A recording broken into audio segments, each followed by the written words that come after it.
बात करेंगे क्लास 11 की।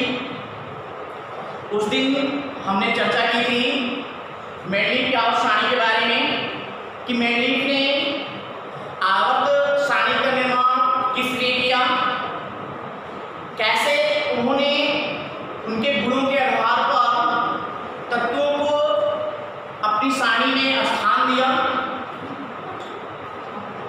आज हम बात करेंगे मैंडलीफ की आवर्त सारणी के बारे में।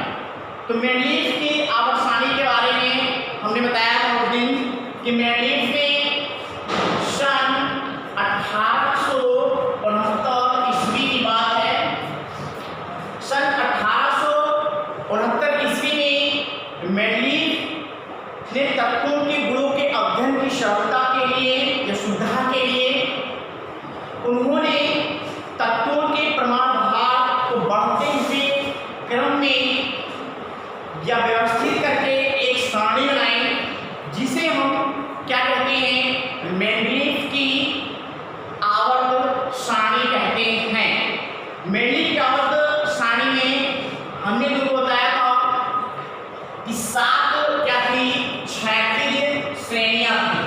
इस तरह से हम कह सकते हैं, यहाँ पर देखिए ऐसे मैंडलीफ ने जो अपनी आवर्त सारणी का निर्माण किया, तो उस आवर्त सारणी में उन्होंने, हमने उस दिन बताया था कि इस तरह से 7 क्षैतिज श्रेणियां बनाई। 7 क्षैतिज श्रेणियां बनाई, 1 2 3 4 5 6 7। इस तरह से हम ये कह सकते हैं कि यहाँ पर 7 क्षैतिज श्रेणियां 1 2 3 4 5 6 और 7। ये जो 7 क्षैतिज यहाँ पर इस तरह से हम कर सकते हैं, जो ऐसे होता है 7 क्षैतिज श्रेणियां, जिनको क्या कहते हैं, 1 2 3 4 5 6 7।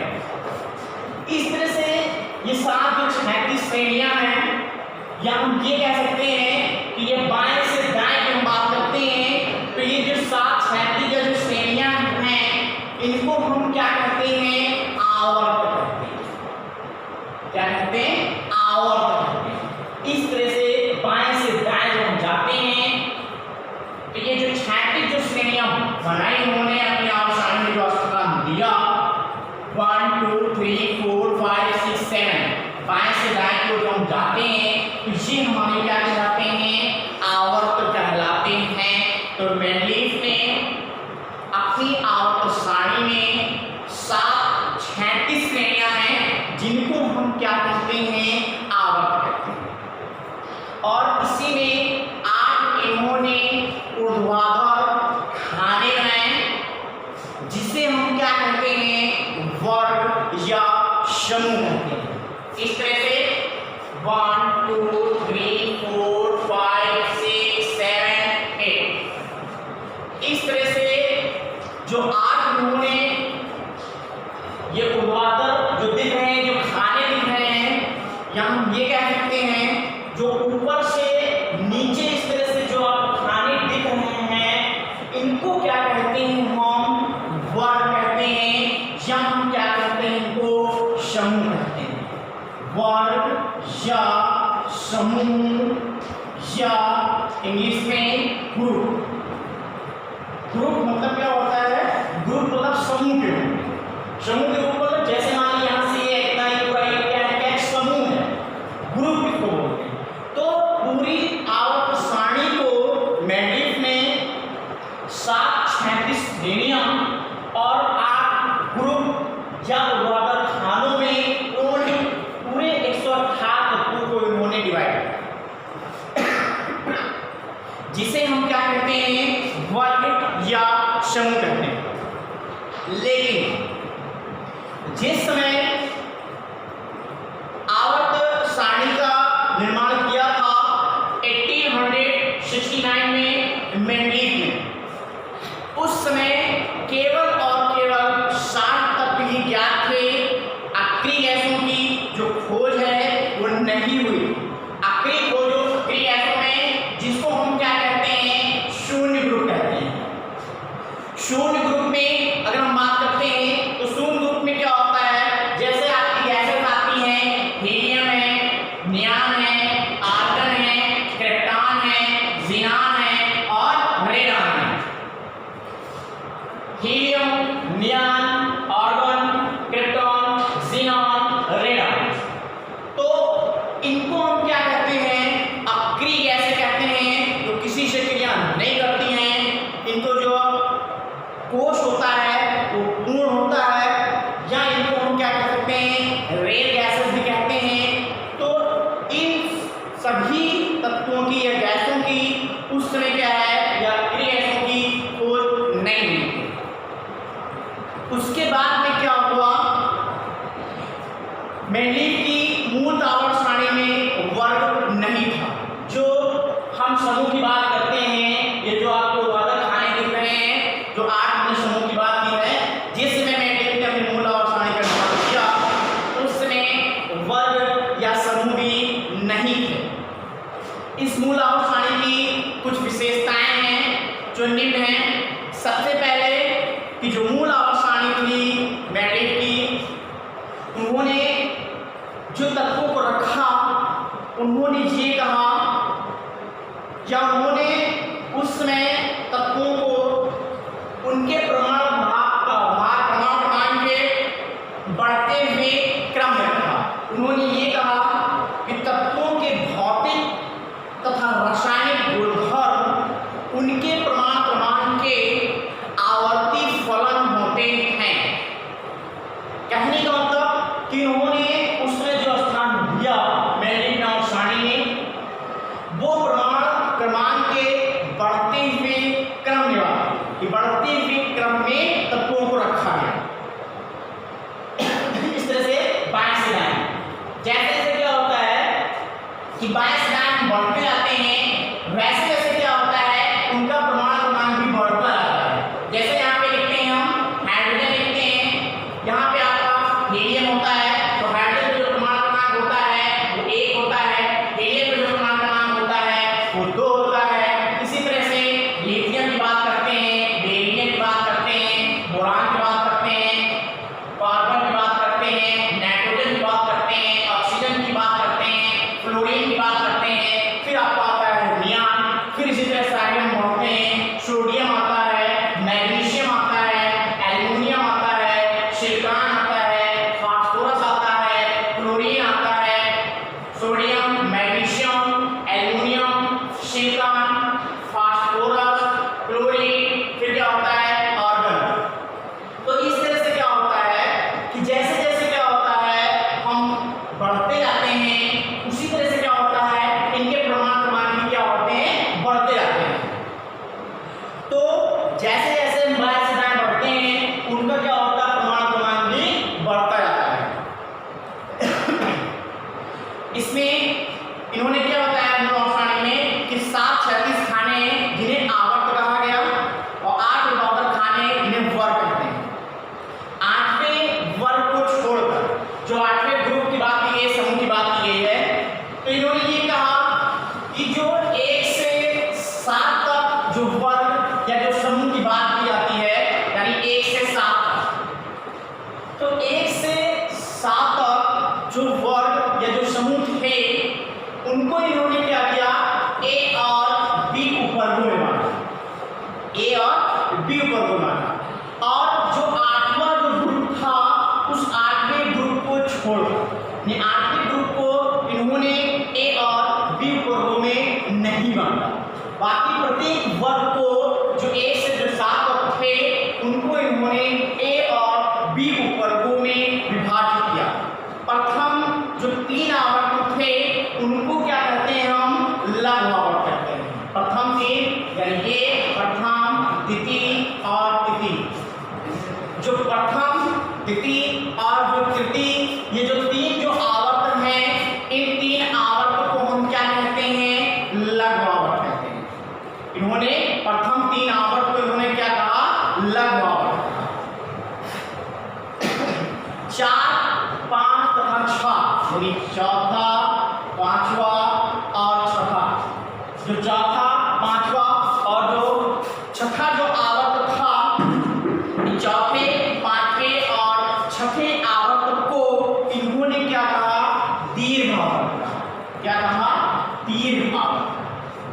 चौथे, पांचवें और छठवें, चौथे, पांचवें और छठवें आवर्त को इन्होंने क्या कहा?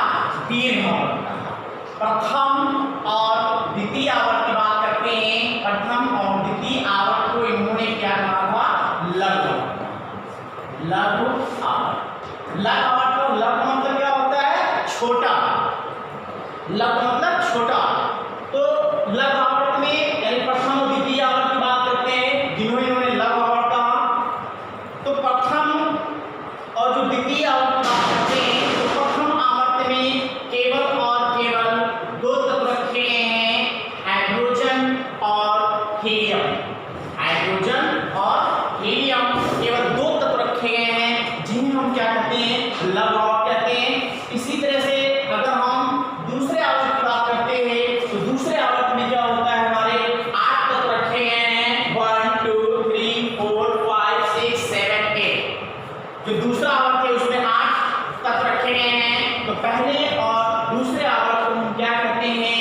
लघु आवर्त कहते हैं। और तीसरे, चौथे और पांचवें, चौथे, पांचवें और छठे की बात करते हैं, तो इनको हम क्या कहते हैं? दीर्घ आवर्त कहते हैं। पहले आवर्त में 2 तत्व रखे गए हैं, दूसरे आवर्त में 8 तत्व रखे गए हैं, तीसरे आवर्त में फिर 8 तत्व रखे गए हैं, उसके बाद में चौथे में फिर 18, फिर 32, और जो सातवां जो आवर्त है वो अपूर्ण है। उसमें अभी कुछ तत्वों की क्या है? पूरी तरह से खोज नहीं हुई है, इसलिए वो क्या है? हमारा आवर्त अपूर्ण है। अब इन्होंने इनके प्रत्येक आवर्त के तत्वों को उनके भौतिक या रासायनिक परिवर्तनों के गुणों के आधार पर उन्होंने आवर्त सारणी में नए तत्वों को कुछ स्थान क्या किया? उन्होंने रिक्त छोड़ दिया। जिसमें मेंडलीफ ने अपनी मूल आवर्त सारणी का निर्माण किया, उसमें जो सातवां जो आवर्त था, जो अपूर्ण था, उसको उन्होंने रिक्त छोड़ दिया और क्या किया? उन्होंने अनुमानित नाम दे दिया। अनुमानित का मतलब ये होता है कि कुछ गुण क्या है कि उन तत्वों के आधार पे मिले और उन्होंने क्या किया कि उन तत्वों को उसी ग्रुप में रख दिया अनुमानित के आधार पर। लेकिन क्या हुआ कि जब उस तत्व की पूरी तरह से जब खोज हुई, तो उनके दिए गए जो अनुमानित नाम था सेम उसी तरह से हुए। अब मेंडलीफ की हम बात करते हैं संशोधित आवर्त सारणी। संशोधित आवर्त सारणी में यानी जब क्या हुआ कि मेंडलीफ की मूल आवर्त सारणी को छोड़कर अगर हम बात करें, तो संशोधित आवर्त सारणी में क्या हुआ? इन्होंने जो अक्रिय जो गैसों की को खोज है वो हो चुकी थी, और जो इसमें अपूर्ण जो तत्व थे कुछ, उनकी भी खोज हो चुकी थी। और हम ये कह सकते हैं कि इसमें जो आपके दुर्लभ मृदा जो तत्व हैं, उन तत्वों की भी खोज हो चुकी थी। तो इसलिए उन्होंने संशोधित आवर्त सारणी का निर्माण किया। जब संशोधित आवर्त सारणी की हम बात करते हैं, तो उस आवर्त सारणी में क्या था? जो मूल आवर्त सारणी था केवल 60 तत्व ही ज्ञात थे। अक्रिय गैस और लैंथेनाइट, एक्टिनाइट तत्वों के समूह की खोज नहीं हुई थी। लेकिन जब संशोधित आवर्त सारणी का जब निर्माण किया गया, तो उसमें क्या हुआ कि जो अक्रिय जो गैसें थी उनकी भी खोज हो चुकी थी, और लैंथेनाइट और एक्टिनाइट श्रेणी, हम ये कह सकते हैं लैंथेनाइट और एक्टिनाइट जो तत्व हैं उनकी भी क्या है? खोज हो चुकी थी। और उसमें अगर हम बात करते हैं तो जो 8 वर्ग या समूह की तो हम बात करते हैं, लेकिन जो अक्रिय गैसों की जब खोज हो गई, तो अक्रिय गैसों को मिला करके जो हम समूह की बात कर रहे थे 8, अगर हम शून्य ग्रुप को मिलाते हैं या अक्रिय गैसों को मिलाते हैं, तो टोटल क्या होता है? हमारे 9 समूह हो जाते हैं। तो इस तरह से मेंडलीफ की आवर्त सारणी में हम ये कह सकते हैं कि 7 आवर्त और 9 समूह या ग्रुप हो जाते हैं। अब हम बात करते हैं समूहों की विशेषताओं की बात करते हैं कि समूहों की क्या विशेषताएं हैं। समूहों का मतलब ऊपर से जो नीचे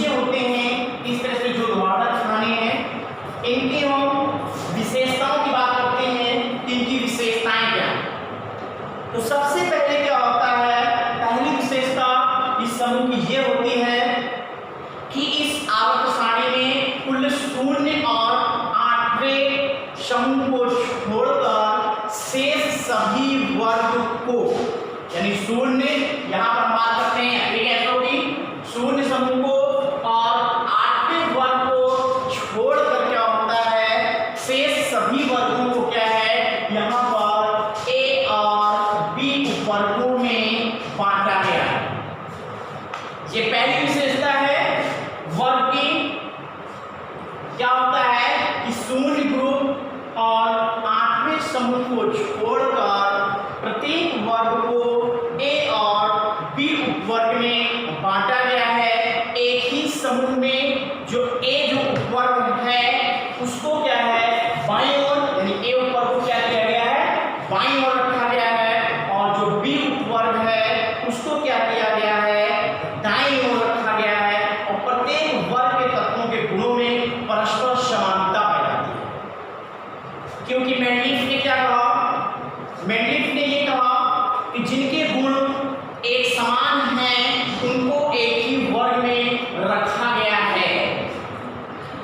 तो जैसे जैसे जिन तत्वों के गुण समान थे उनको मेंडलीफ ने क्या किया, समान गुण वाले तत्वों को एक ही वर्ग या एक ही समूह में उन्होंने रखा। जैसे हम फर्स्ट समूह की बात करते हैं तो फर्स्ट समूह में क्या होता है, लिथियम है, सोडियम है, पोटेशियम है, रुबिडियम है, सीजियम है, फ्रांसियम है। इस तरह से हम बात करते हैं फर्स्ट ए समूह की, फर्स्ट ए समूह। तो फर्स्ट ए समूह में क्या होता है हमारा सोडियम, पोटेशियम, रुबिडियम, सीजियम और फ्रांसियम। इन सभी तत्वों को फर्स्ट ए में स्थान दिया गया है, जिनको हम क्या कहते हैं क्षारीय धातु कहते हैं, या हम ये कह सकते हैं इनको इंग्लिश में एल्की मेटल कहते हैं। अब इन तत्वों को एक ही वर्ग में रखा गया। क्यों रखा गया इनको एक ही वर्ग में, क्योंकि इन सभी तत्वों के जो गुण थे एक समान थे, इसलिए इनको एक ही वर्ग में रखा गया। मेंडलीफ ने कहा कि जिनके गुण समान हैं उन तत्वों को एक ही वर्ग में रखा गया। तो इन सभी तत्वों की आपस में गुणों में समानता पाई जाती है, इसलिए इनको एक ही वर्ग में रखा। इसी प्रकार से बी होता है, बी ग्रुप, ये ए ग्रुप है और बी ग्रुप की बात करते हैं। तो बी ग्रुप में इन्होंने क्या किया, फर्स्ट समूह में ये ए है जो ऊपर की बात कर रहे थे, तो ये ए ऊपर की बात हो रही, और इसी में फर्स्ट बी ऊपर की बात करते हैं। तो फर्स्ट बी ऊपर में इन्होंने किन किन तत्वों को रखा, कॉपर, एजी, एयू, ये क्या है सभी हमारे धातु में, कॉपर, एजी, एयू। इनको क्या कहते हैं मुद्रा धातु में कहते हैं। मुद्रा धातु में क्यों कहते हैं, क्योंकि इनसे मुद्राएं बन जाती हैं, इसलिए इनको मुद्रा धातु कहते हैं। अब ये सभी क्या है हमारे, ये ठोस रूप में पाए जाते हैं, सभी धातु में। अब इनके भी आपस में गुणों में क्या है समानता पाई जाती है, इसलिए इनको क्या किया गया है एक ही वर्ग में रखा गया है। इसी तरह से आगे हम समूह की विशेषता की बात करते हैं। अगर हम बात करते हैं समूह की विशेषताओं में, अगर हम संयुक्तता की बात करते हैं, तो जब संयुक्तता की बात करते हैं तो जिस प्रकार से बात की जा रही है कि जिन तत्वों को उनके वर्ग में रखा गया है उनके आपस में गुणों में समानता पाई जाती है। तो इस तरह से किसी भी अगर हम वर्ग की बात करते हैं तो वर्ग में जो संयुक्तता की जो बात की जाती है जिसको हम क्या कहते हैं वैलेंसी कहते हैं। तो किसी भी वर्ग की जो संयुक्तता होती है उस वर्ग में उपस्थित कोई भी तत्व है तो जिस वर्ग में उपस्थित है वह उसके वर्ग विशेष की संयुक्तता को प्रदर्शित करता है। जैसे हम फर्स्ट ए की बात करते हैं तत्वों की, तो फर्स्ट ए में जितने भी तत्व हैं इन सभी तत्वों की जो वैलेंसी जो होती है, जो संयुक्तता होती है, वो क्या होती है एक होती है। इसी तरह से अगर हम सेकेंड ग्रुप की बात करते हैं तो इनकी जो संयुक्तता होती है वो 2 होती है। इसी तरह से हम थर्ड ग्रुप की बात करते हैं तो इसकी जो संयुक्तता होती है वो क्या होती है 3 होती है। तो ये उसके वर्ग विशेष के ऊपर निर्भर करता है जो उसकी संयुक्तता को प्रदर्शित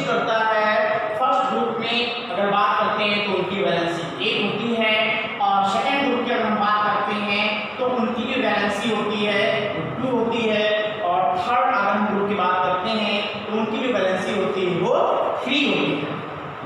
तो इस तरह से फर्स्ट, सेकेंड और थर्ड समूह की जो संयुक्ताएं होती हैं 1, 2, 3 होती हैं।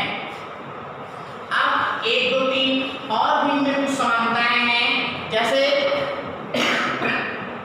अगर हम सोडियम की बात करते हैं, अगर इसका हम कॉन्फ़िगरेशन करें तो 2, 8, 1 होता है। अगर हम लिथियम की बात करें तो लिथियम में कॉन्फ़िगरेशन की बात करते हैं तो 2 और 1 होता है, क्योंकि इसका जो एटॉमिक नंबर होता है, जो परमाणु क्रमांक होता है वो 3 होता है। अगर सोडियम के परमाणु क्रमांक की बात करते हैं तो इसका जो परमाणु क्रमांक होता है वो 11 होता है।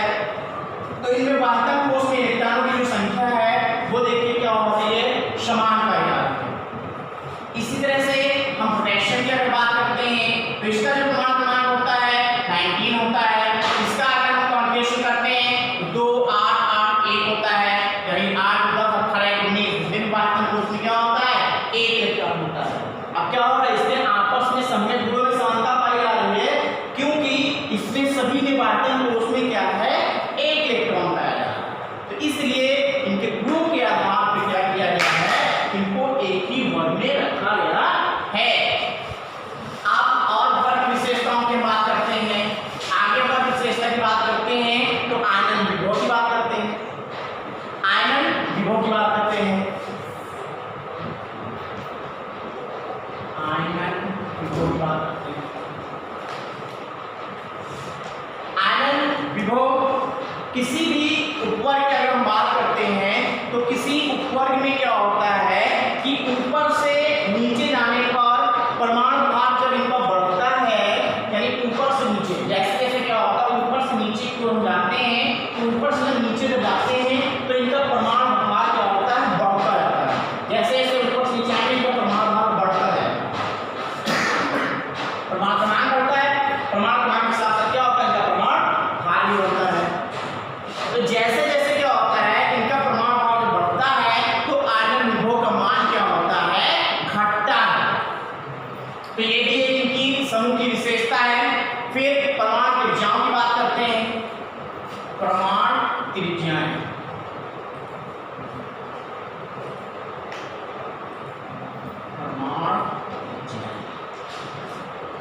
परमाणु त्रिज्याएं की बात करते हैं। एटॉमिक रेडियस क्या होता है, परमाणु त्रिज्या कोई भी, ये मान लीजिए ऐसे यहाँ पे परमाणु,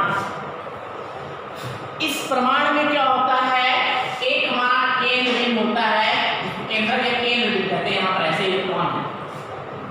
तो हम ये कह सकते हैं कि किसी भी परमाणु में केंद्र और वाह्यतम कोश, यानी वाह्यतम यहाँ की बात करते हैं, किसी भी परमाणु और केंद्र के बीच की दूरी को हम क्या कहते हैं, परमाणु त्रिज्या कहते हैं। कोई भी हमारा परमाणु है, उस परमाणु के केंद्र और वाह्यतम कोश के या वाह्यतम कक्ष के दूरी को हम क्या कहते हैं, ये इतना क्या कहलाता है, हमारा परमाणु त्रिज्या कहलाती है। तो क्या होता है कि किसी भी आवर्त में जब क्या होता है, उपवर्ग में ऊपर से नीचे जब हम चलते हैं तो ऊपर से नीचे चलने का परमाणु त्रिज्या का मान क्या होता है, क्रमशः बढ़ता है। जैसे कि क्या होता है, परमाणु भार बढ़ता है, वैसे से परमाणु भार बढ़ने के साथ साथ क्या होता है कि हमारा यहाँ पर इसका साइज यानी बढ़ता जाता है। और जैसे जैसे परमाणु भार बढ़ेगा उसकी साइज बढ़ेगी, तो क्या होगा कि जैसे जैसे बढ़ेगा तो इसके जो परमाणु जो त्रिज्या होगी वो भी क्या होगी, बढ़ेगी। तो यहाँ हम ये कह सकते हैं कि किसी भी समूह में क्या होता है कि ऊपर से नीचे जाने पर परमाणु त्रिज्या का मान जो होता है वो क्रमशः बढ़ता है। That's all. नेक्स्ट टाइम फिर बात करेंगे हम आवर्तों की विशेषताओं की, कि आवर्त की क्या विशेषताएं